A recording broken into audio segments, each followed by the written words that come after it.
effective marketing and communications in our workforce initiatives. We have just a short chunk of time together today and a lot to cover, so we thought we would kick it off right away and get to know you all a little better, and just sort of the way where you are in moving forward your communication strategies within your workforce initiatives. So if you would, open your chat and share with us your name, your organization, and which image of those below best represents your organization's communication strategy. So we chose a little cooking metaphor here. So on the left are a stack of cookbooks. We have a woman who's shopping for ingredients. We have some folks in the kitchen cooking up something good. And then we have the gathering, enjoying the beautiful banquet. So using that metaphor, tell us a little bit about yourself in the chat and which one of those images best represents where you are with your communication strategy. Got some typing coming in here.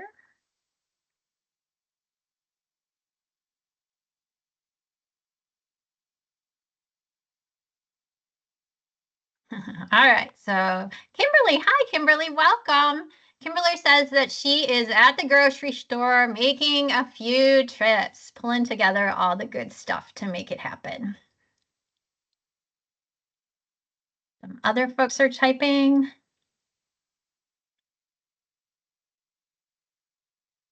All right, Crystal from Santa Fe Community College, welcome. They are definitely in the cookbooks, but would like to be in the cooking class group. So hopefully you'll pull some strategies to move you along today, to gather some more ingredients to help you put your strategy together. So great to have you. All right, Bridget from the Full Employment Council in Kansas City, maybe grocery shopping, have some things taken care of and still some last minute substitution. So hope you can pull some ideas here today to fill the gaps. Christy from Workforce Development, Adult Education, and Work One Liaison. Picture number 1, gathering ingredients. Great. And a couple more folks are chatting away, so we'll let those come in and then we'll move along here. Dakota from Workforce Center of Will County, between number 2 and number 3. So between shopping and cooking, getting the ingredients, but ready to finish the meal. Great.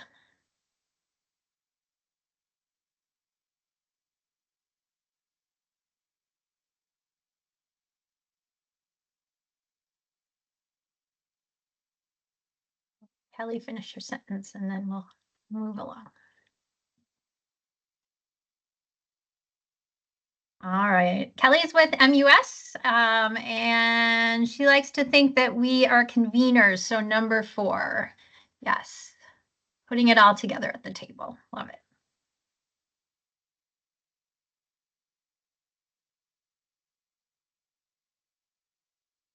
All right, well, thank you. It's so great to have all of you with us today.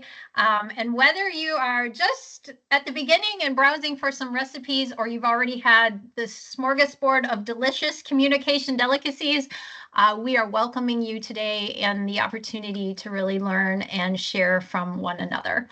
My name is Kara Lehnhardt, and I am the Senior Advisor for Corporate Culture and Communication at Trimetrics. We are one of MUS's partner organizations, and in my role for about 20 some odd years, I've been helping work alongside mission-driven organizations to help them effectively reach their audience through marketing and communication strategy development.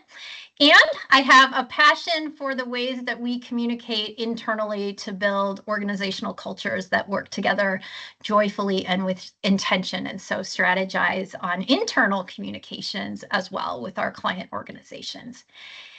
It's a joy to be with you all today. And I have alongside me one of my favorite people, Andrea, who will share a little bit about herself. Hello, everyone. My name is Andrea Outhuse. I'm the Marketing and Communications Manager with Trimetrics. I do all of our internal corporate marketing, as well as work closely with clients on creating communication strategies, doing a lot of the things that we're going to talk through today. So yeah, really happy to be here and happy to dive into this content. So we have just a short amount of time together with you all here today. So have a few things we plan to cover. The first thing we want to do is introduce you to a framework for strategic communications. That can be a helpful guide as you work to spread the word about your important work as an organization.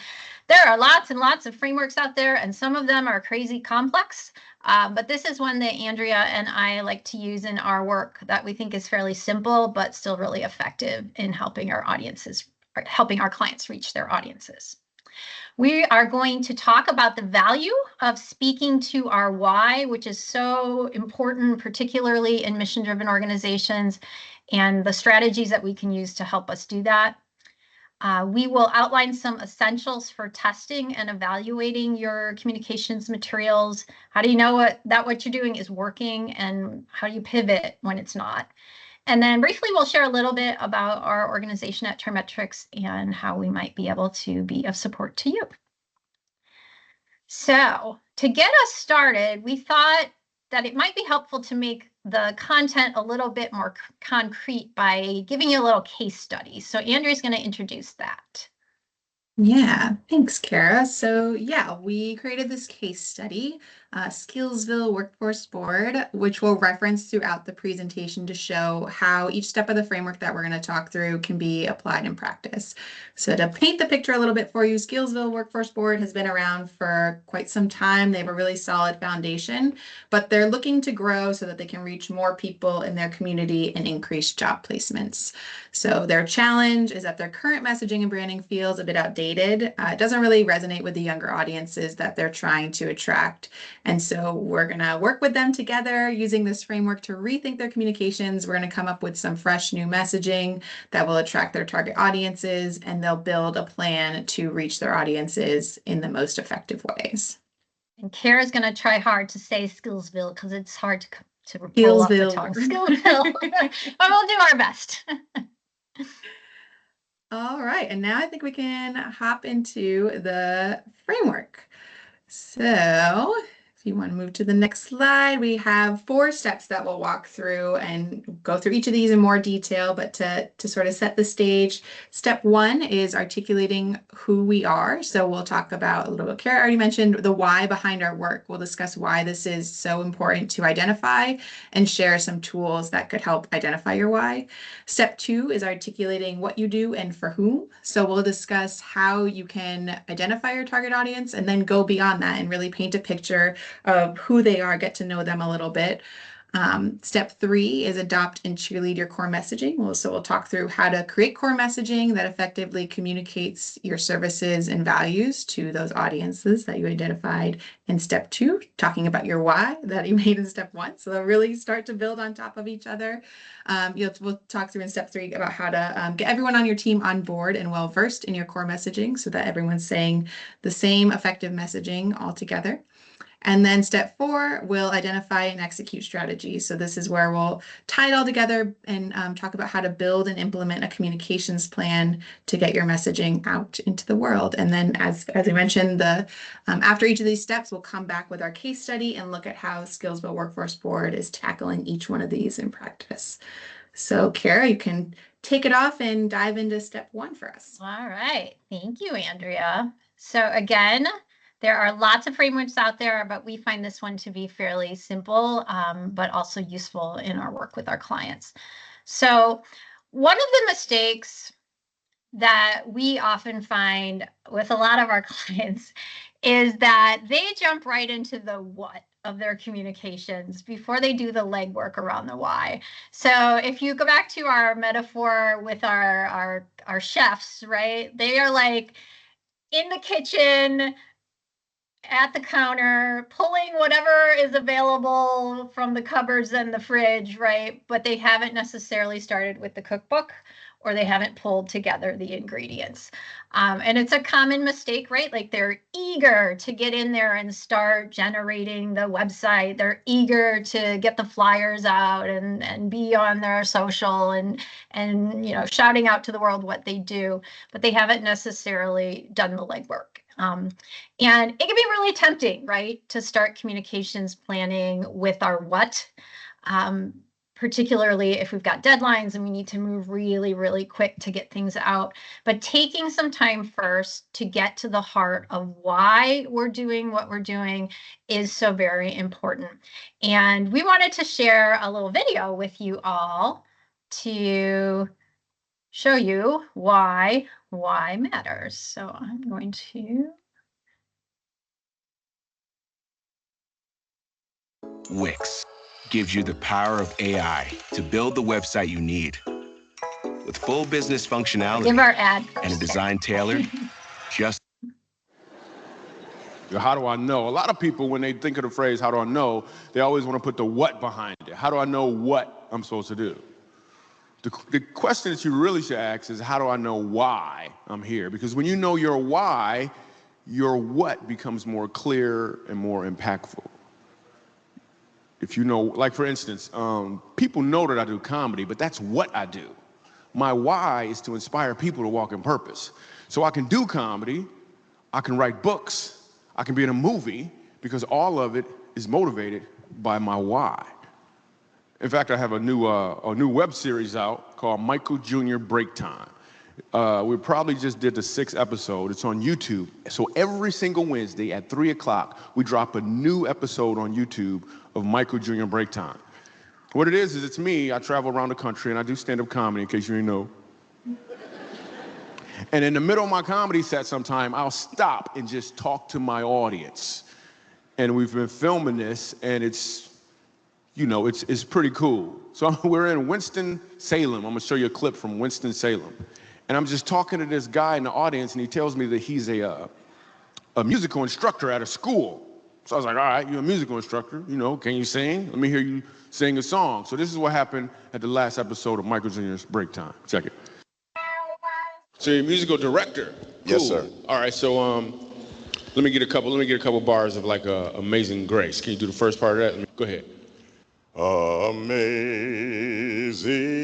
grace, how sweet the sound that saved a wretch like me. Wow. That bro could sing, you know what I'm saying? All right. Now, what you give me the version is if your uncle just got out of jail, you got shot in the back when you was a kid. I'm just saying, let me see the hood version real quick, if you know which version I'm talking about. Just see if that exists. Let me see what you got.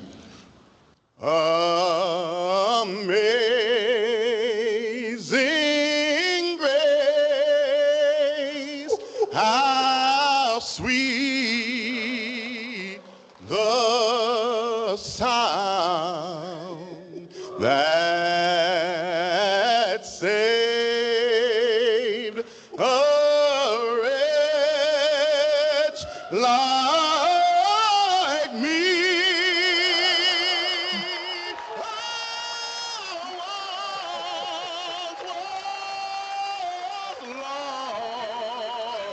But now, right now I'm found, was blind, but now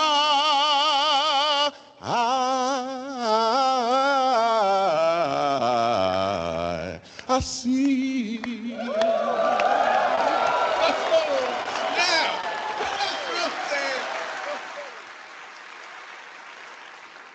Okay, here's what I want you to catch. The first time I asked him to sing, he knew what he was doing. The second time, he knew why he was doing it.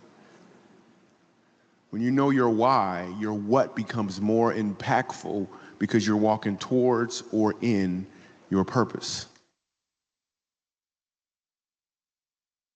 All right. So give me a thumbs up if that made you smile. Yes, I've seen it several times and used it with a number of audiences, and it always makes me smile. And how true and telling, right? When we know the why behind our work, we work towards it with passion. And when everybody within our organization knows and celebrates and understands the why behind our work, we all work towards the same thing with passion, and that improves our outcomes.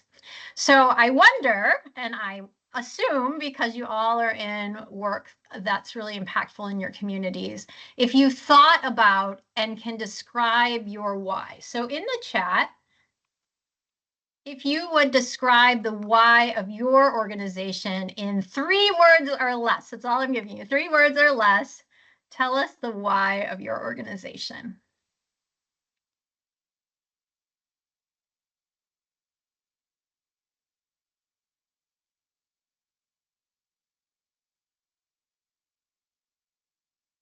Here comes some brave folks typing in. Don't worry, I won't make anyone sing it. Kelly says to thrive together.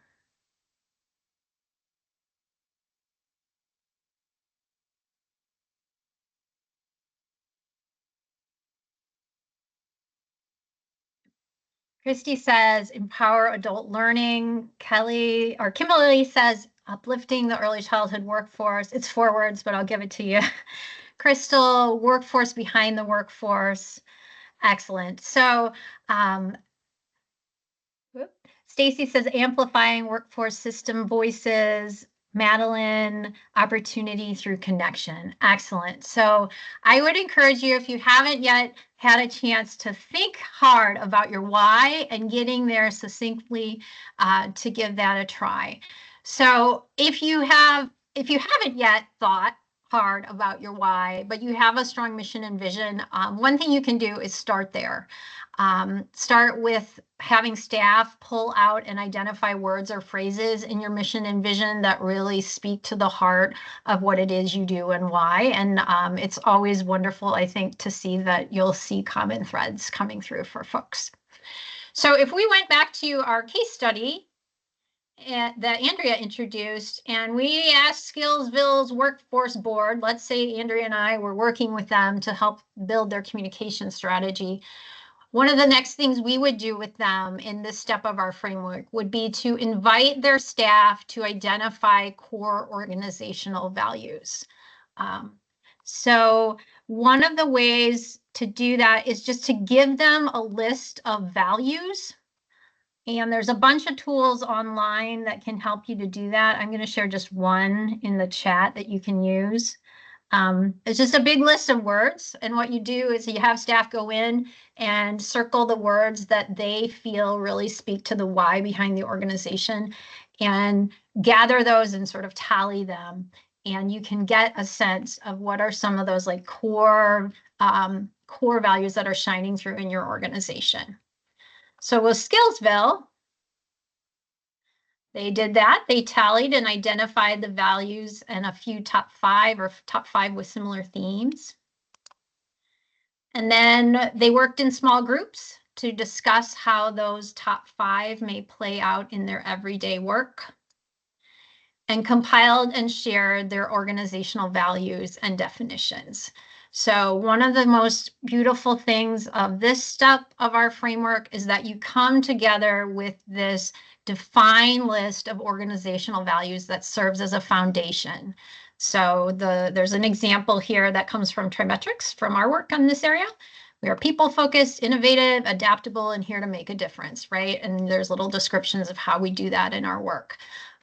So this particular step really helps you identify the core values, and those values then become the heart, right? The drivers for all the communication work that's followed. So they're the good stuff that your brand's going to flow from, your messaging, and all of your marketing activities. So during that step, the why step, is you likely started thinking about some of your services and those you serve, what you do and for whom, right? Which is our second step. So for this, what we want you to do is invite you to think about your own target audiences and share those in the chat. Who is it that your organization serves?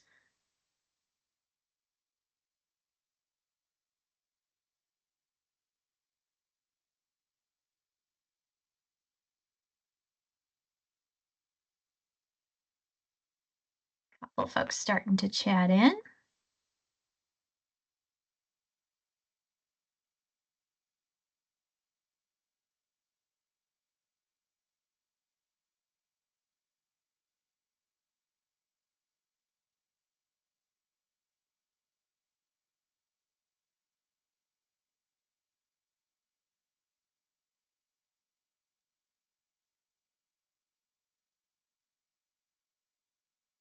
All right, so Kelly lists workforce boards and adjacent organizations and the greater public workforce system. Bridget says job seekers and companies as well as employers. Dakota, job seekers and businesses, particularly those looking to upskill their current employees. Stacy, sir, oop, they move fast. Sorry, lost it there. Stacy advocates for workforce boards. Jesus, everyone who needs assistance finding a job or finding their career path, and a company looking to stay competitive. Excellent. So folks can keep chatting those in. But I think one thing that's important to note is that we all have different audiences. We might have similar audiences, but we all have different audiences. And of those audiences, right, there are going to be different needs, right? Job seekers need something different than the companies that may be looking for employees, right?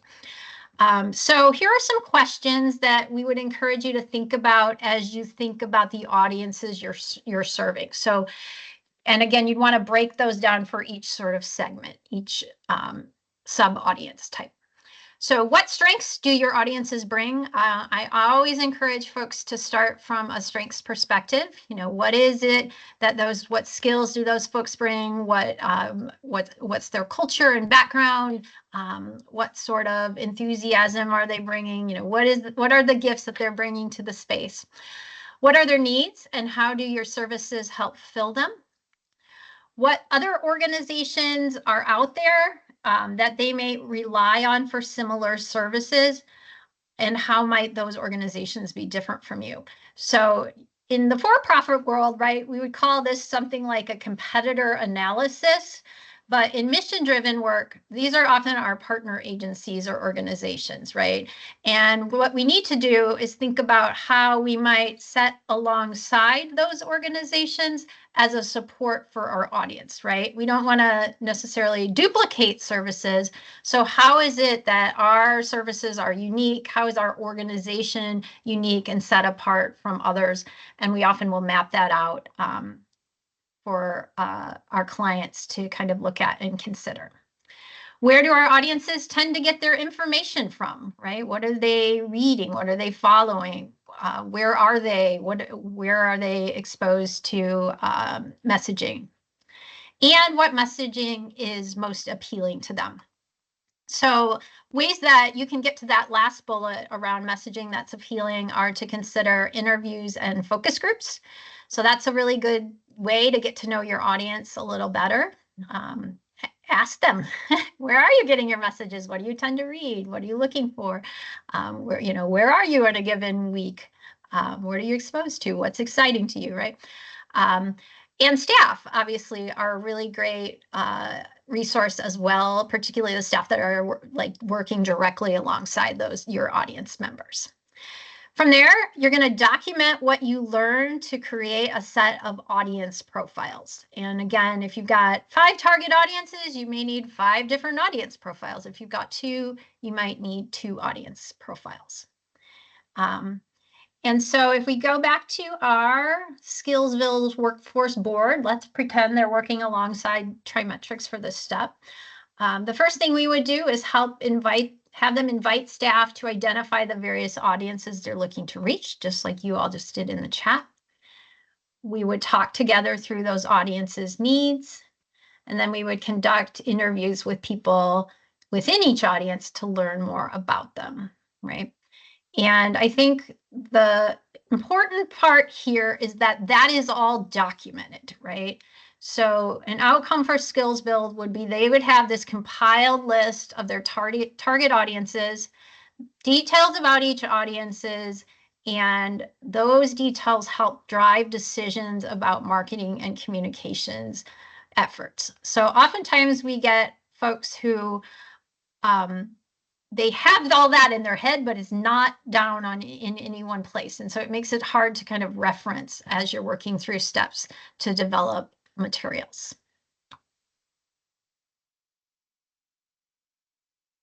All right. So once you really know your audiences, the next thing we do is work to craft some core messaging for them.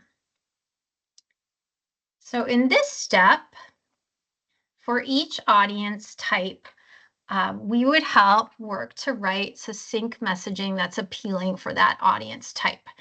And by succinct, we encourage folks to use engaging and impactful language and active verbs, and that language also needs to be aligned to what you know about your audience, right? Language that's going to feel culturally relevant and attractive to them.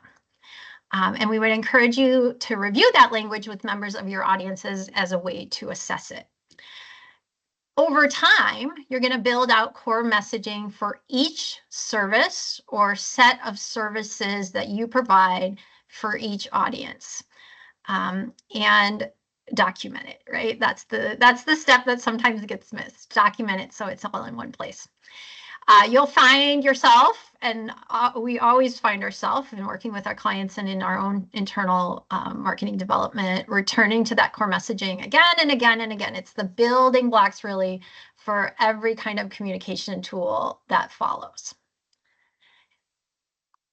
One of the things too, we would encourage you to think about is to find ways to storytell. How can you capture your audience's stories, making sure that your organization's why, right, the root of what you talked about earlier, is really shared through the positive impacts that are outlined in testimonials. And I am curious, because I'm sure some of you are already doing this and doing this well. What are some ideas for ways that you might incorporate storytelling into your existing communication, or maybe something we can celebrate that folks are already doing?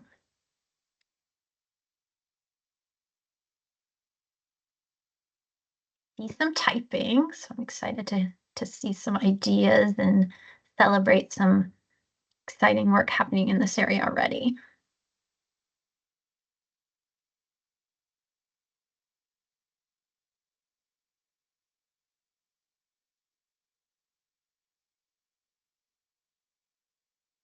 I'll share one idea. I used to work with an organization who leveraged their conference time, where they knew they had a collection of a lot of their audiences, and they had like a booth in the hallway. It was like the share your story booth, and they just set like a list of questions in the booth, and then they had a videographer there all day who was just capturing people talking through the list of questions. So they had all this footage, and then they went back and found the 4 or 5 really great stories to share, and sort of minimal lift at a place where they knew they'd have a lot of different voices present.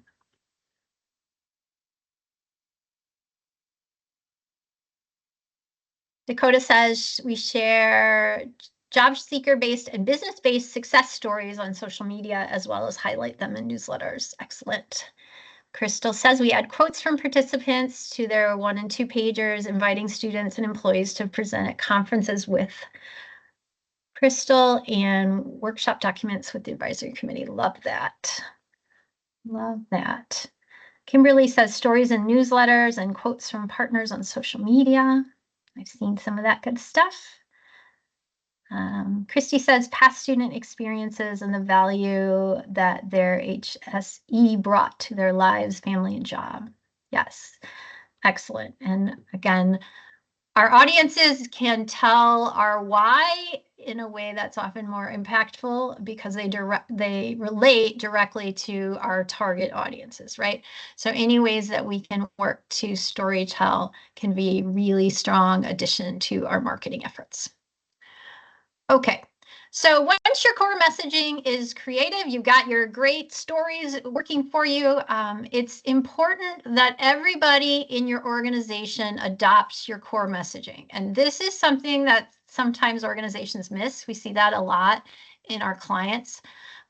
So we want to think about ways that we can equip people with similar messaging, like the core bones of what we want folks to be out there saying. And that's true of every staff person in the organization. So one thing that we'll do often is train or work with staff, training them on like the basics of an elevator pitch. You know, can they go out, can they sit in a meeting and articulate what it is your organization does and why? Can they articulate that with confidence and passion, as well as talk about their work? Or do they have go-to materials that help them to be able to share that quickly in ways that that folks can get excited about? So think about that, because again, it's something that a lot of organizations pitch or miss. They just assume everybody can share the elevator pitch. We have a little resource for you. I'm going to put in the chat, which is a worksheet. It works a lot like a Mad Lib, where you can fill in your core messaging and then have the staff adopt a pitch that's unique to them, but also shares the core messaging you'd like them to communicate outward. That's more collective. All right. So if we go back to our case study with Skillsville, and let's imagine that they are working on this step. Some of the activities they might complete would be first to pull from those core values that they talked about earlier in their audience analysis and draft core messaging for each audience. You know, what is it for each one of those audiences? How are we going to reach them? And what does that sound like? They're going to test that messaging with a few people from each target audience. They'll go back and revise it because, you know, likely you're going to learn something. We didn't like that word, or that word wasn't attractive to us, or, you know, that sounds too corporate-y, or that sounds too sales pitchy, or whatever it is.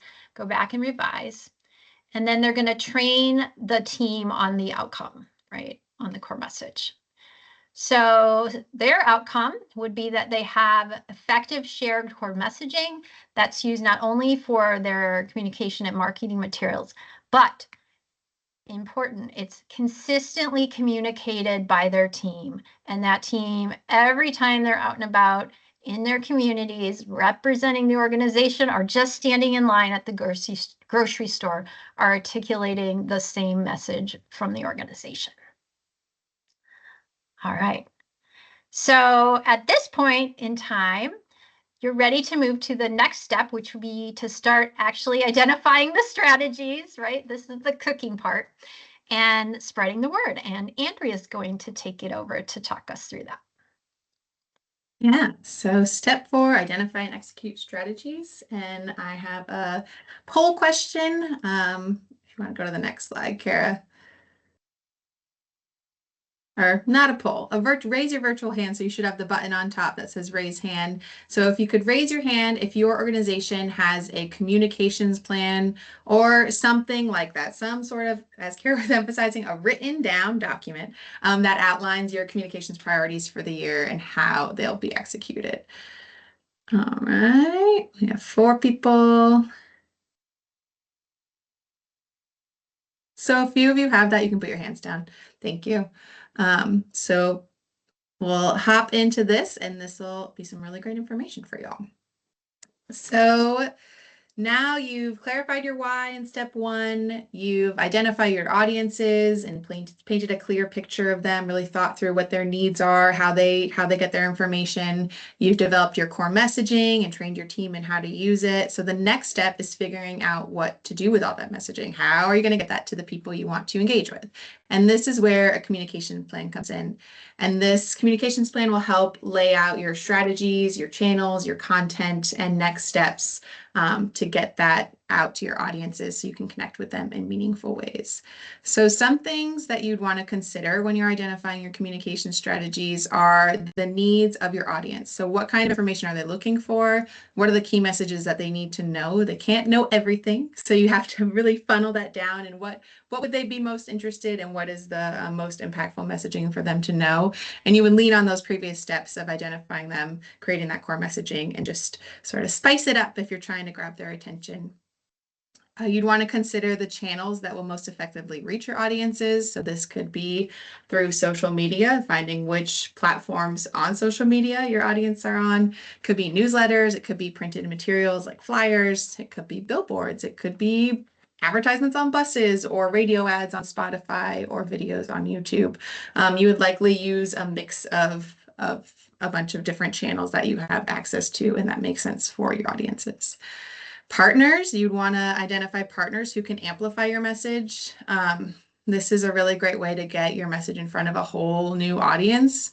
So one strategy that you could use is creating some sort of partner promo package or partner toolkit where you can craft some messaging, maybe for social media or maybe for a newsletter or maybe you share videos or these print materials, and find partners, engage with partners who would be willing to promote that message, and you get that message out to all of their audiences as well. So if they have 1,000 viewers on social media, that spreads your message out to a whole new group of people in a fairly easy way to do that. And then you'd also want to consider what makes sense for your organization. So your organization's focus area for the next year or however long you're building out your plan to be, as well as your team's capacity and budget. So if you don't have the capacity and budget to make a 5-minute long, beautiful promo video, which would be lovely to have and may make sense, that's probably not the best option to focus on. It would be the best communications plans are the ones that align with your goals and that are really manageable to implement for your team and your budget. And so one way to identify these is to host a brainstorming session with a few key decision makers and talk through these things. Really let all the ideas flow and get everything aligned and so that you're all on the same page. The screenshot on here is a session that Kara and I actually were both involved in with one of our clients. We use this sort of online Post-it note sticky tool, which is actually free. I'm sure Kara could share the name of it later on. But we used this and it was actually made it more fun too, to sort of move things around and color code and star and make it a more interactive session with them. And it worked out really well. And so once you have all of these ideas out, you can then take all those notes and organize them into a communications plan. And you can move ahead to the next slide. So then you'd execute your communication strategies. So that plan would include the activities you want to move forward with. You could create some timelines for when you want each task to be executed, assign staff to lead each activity. And here's an example, actually from that same example on the previous slide, of a very pared down version of what we ended up creating as a communications plan for them. So you can see some categories we used with them were social media, they had an e-newsletter and some print materials. So yeah, this is again very, very pared down, but you could see sort of the way you could lay it out, and I would add even more detail that. And then as you could start developing that content sort of once you have a plan. And from there, I would even break down each of these tasks within here, like really break it down granular, get into the nitty gritty timelines so that you have a detailed plan, you have a path forward to move that out. And then, yeah, once you have your materials developed, you can test them, which I'll talk about in a little bit, and you're ready to move forward and publish that content. Might be a question. Kimberly, do you have a question? Oh, yes. Or maybe your hand is still up from before.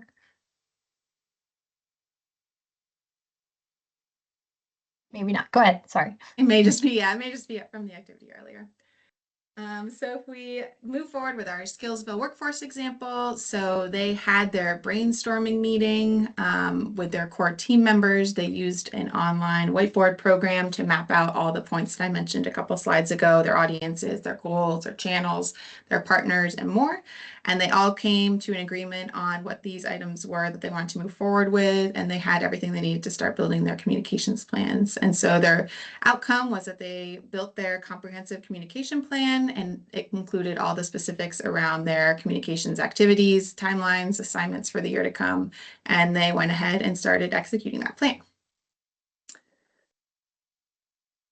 All right. Fifth step, sort of, that we didn't include in the framework, but we did want to spend some time talking about today is testing and evaluating your materials. So testing your materials is a best practice. You can move ahead, Kara. Thank you. So there's there's many ways to test your materials. Some things that you could use would be a readability checker is something that I always recommend using, especially if you're creating content for like the general population. If you're creating a flyer that you want the world to see, you really want them to be able to understand the content. So a readability checker will give you the reading grade level of your writing. It's best to aim for a 5th grade reading level, which can be really challenging, but at least if you put your content through a checker, it'll at least give you like a barometer of where you're starting at, and then you can adjust as needed. So there are lots of free tools to do this online. You can just Google free readability checker. You can plug in, just copy and paste your content in, and then this screenshot on the left here is an example of what it'll spit out for you. So what I put in here, I don't remember what it was, but it's at a 12th reading level, which is really difficult reading level, and something that, again, if you were going to put that out into onto a flyer or something, you'd want to cut back on your content, make bulleted lists, shorten sentences, rethink some of the words you're using, and try to get that reading level back down. Another thing that you can use to test your materials is an accessibility checker. And these are really important to use to ensure that people with disabilities can access your materials. There are some accessibility checkers built into Microsoft products like Word. The screenshot here, sort of in the middle of the screen, is from PowerPoint.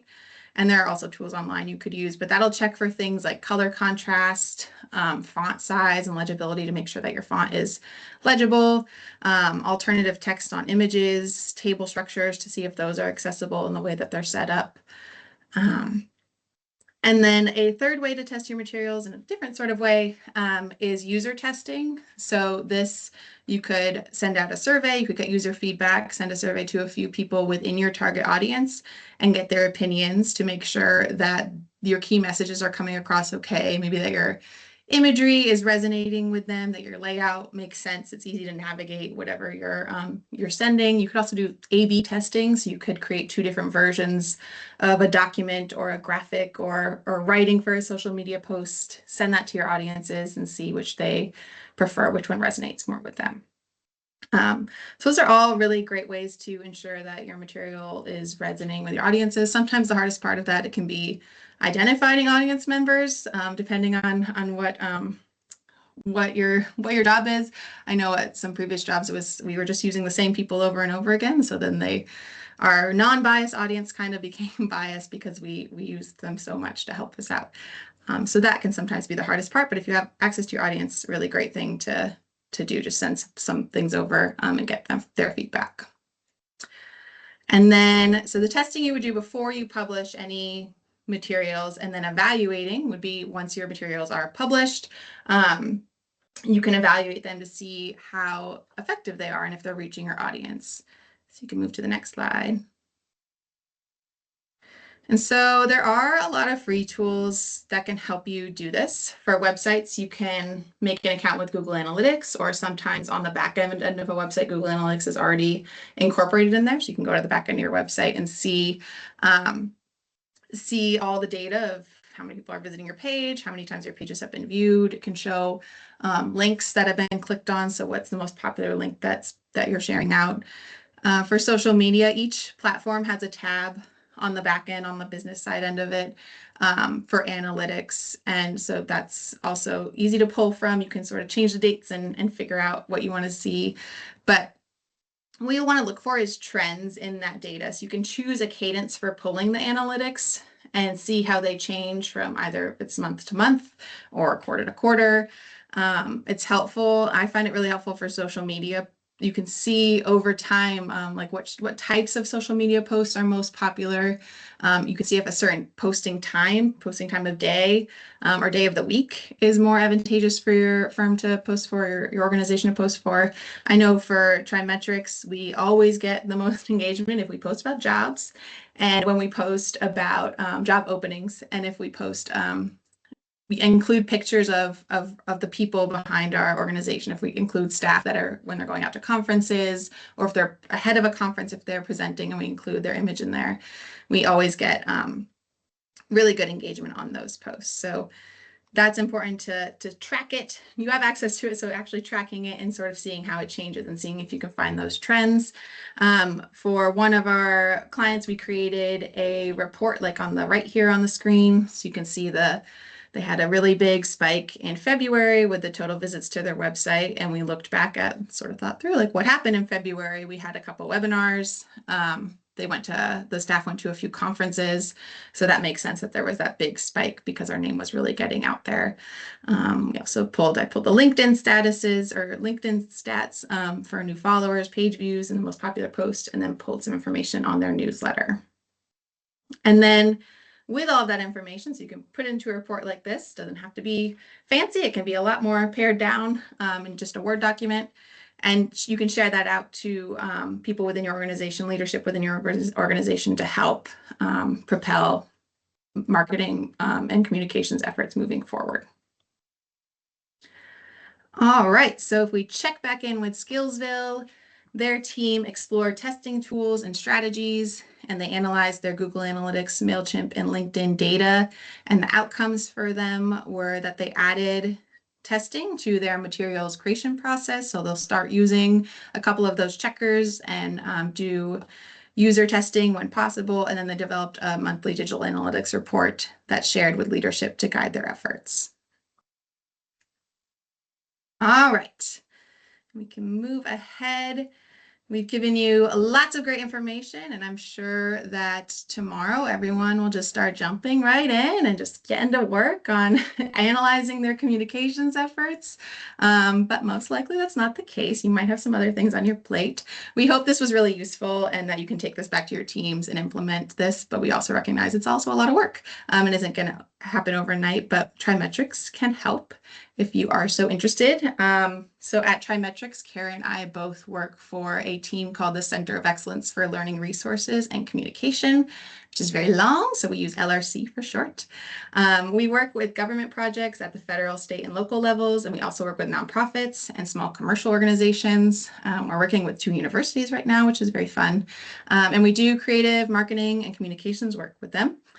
Our team consists of communication strategists like Kara and I. We have a design team who create really thoughtful, professionally designed materials. We do animated videos, which is very fun, to promote programs, get messages out. We also have an instructional design team who they use adult learning theory to develop effective trainings and courses. And then we have some accessibility experts on our team who ensure that materials and websites are accessible to all people, including those people with disabilities. And some examples of our work, I think I'll just do one since I see we're running out of time here.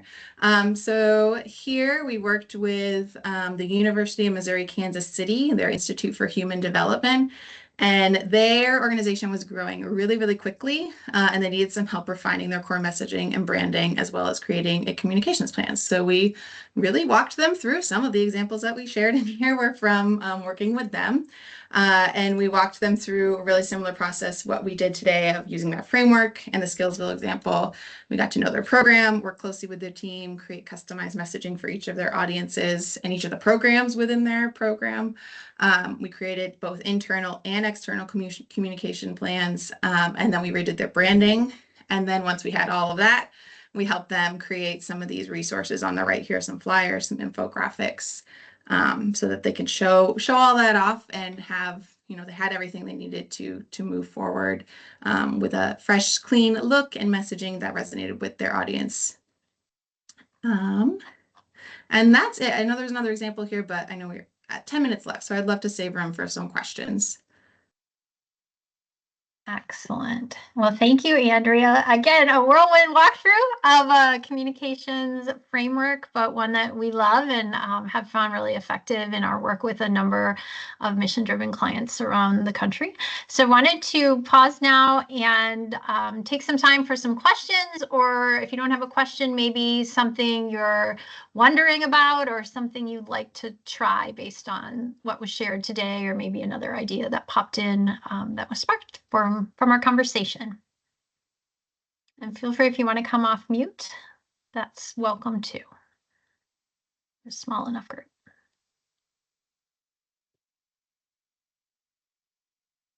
I'll embrace, we always say, embrace the awkward pause, let folks talk. Aha, Kimberly has a question. How often would you recommend revisiting the why, marketing plans, and mission statements of the team? This is a really excellent question. I'll share, and then Andrea can go. I don't think there's a hard rule, right? We wouldn't say like every 5 years or every years and so on. But we all work in contexts where things shift, right? Where sometimes the nature of our work might change a little bit based on the audience needs. Sometimes the nature of our work might change based on the funding that we're seeing, or the ways that our funding drives changes to the type of work we're doing. And sometimes we just had something like this happen within TriMetrix, or one of our subsidiaries. Language changes, right? Like the language that felt fresh and exciting 5 years ago doesn't anymore, right? So those are things I think to think about and watch for, and sort of, I think if you've got everything documented and you're regularly pulling from those shared places where things are compiled, it's easy to start, like when you start scratching your head and saying, is this still really relevant? Are we taking what's here and then reshaping it every time we use it, right? Those can be points at which you might want to pause and go back to some of the core work to think about who you are and what you do. Andrea? Yeah, and Actually, I'll say that thoughts. it's nice, I think, with a marketing plan to build that out for like 6 months or for a year, and then have some time maybe at the end of the year, or like a time every year to just pause and just revisit and just look it over and say, does this still make sense? Is there anything we should change? Is there anything we should add or take away? So for a marketing plan, it's nice to once a year just like, you don't have to like redo it, but just pause and take a minute and make sure it still makes sense. And then, yeah, Kara was mentioning that TriMetrix, we've just grown so much over the past 5 years that it feels, just keeping in check with the growth and the changes of your organization.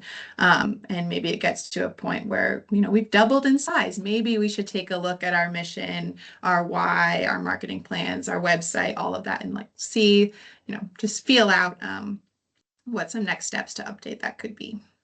Yeah, and certainly when you grow like that, right, you're also adding staff that weren't there when you had those initial conversations around the why, and they're kind of coming in, adopting the mission. So I would say that's important too. If you get to a space where you have like excess growth or some kind of dramatic shift, those would be important moments to kind of revisit the heart of that work. Kelly says, when struggles present themselves, reviewing our why is a way to reset and remind ourselves why we do what we do. Even if no changes are necessary, it's motivating. Absolutely. Absolutely. I just submitted a couple presentations for later in the fall about organizational resilience in times of challenge. And this is something that keeps coming back is, the reminder to staff for why we exist, the sort of rootedness that keeps folks going and motivating each other around change is so important. So I think that's important all the time, right? That we sort of recenter ourselves around why we do what we do. Thank you, Kelly. All right. Anybody else? Okay. Well, if you would like additional information about Trimetrics, or we'd love just to stay in touch and love the good work that you all are doing around the country, you can check out our emails here, give us a buzz. Happy to set up a time to talk. Andrea and I are both active on LinkedIn, so that's another way to stay connected. And there's a QR code here if you want to see our portfolio of some of the things that we've done and the ways we get excited about helping folks do good work around the country, to really make their missions happen and really engage communities. So you can check out some ways we can do that, and we'd love to be a partner to any of you. Kelly, back to you. Thank you so much. I want to say that at Midwest Urban Strategies, we want to thank you again for being a sponsor of our convening. So that's the reason that they are here with us today, with Kara and Andrea are here with us today, because they have supported us in our efforts to convene people and tell our stories and communicate and be connected. So I thank you so very much for your time today and sharing your information. I took lots of notes. I hope all of you enjoyed it. And definitely reach out to Kara and Andrea if you forget their names by for some reason, which I don't know why you would. You can call me. I'll hook you right back up. So thank you so much for coming today, everybody, and we will see you next time. Thank you all. It was a joy. Have a good one. Everyone.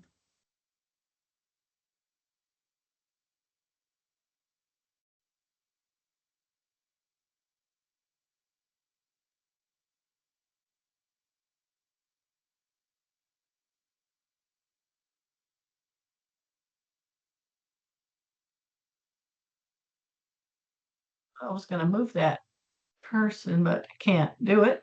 But oh, that's must be who Dakota is. She's sending a message.